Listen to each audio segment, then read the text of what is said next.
বিশ্ব ফুটবলের সবচেয়ে মর্যাদাপূর্ণ পুরস্কার ব্যালন ডিওর।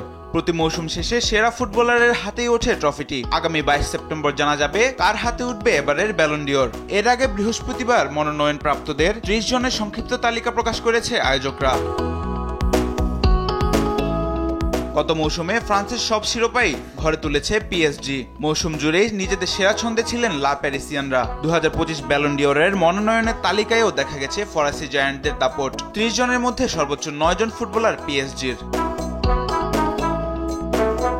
এবারের ব্যালন ডিওরের রেসে সবচেয়ে আলোচিত নাম ওসমান দেমবেলে। ঘরোয়া ট্রেবল জয়ের পর পিএসজির উয়েফা চ্যাম্পিয়ন্স লিগে জয় এবং ক্লাব বিশ্বকাপে রানার্স আপ হওয়ার পেছনে দলকে সামনে থেকে নেতৃত্ব দেন এই ফরাসি ফরওয়ার্ড। তাই অন্যদের চেয়ে কিছুটা হলেও এগিয়ে থাকবেন তিনি।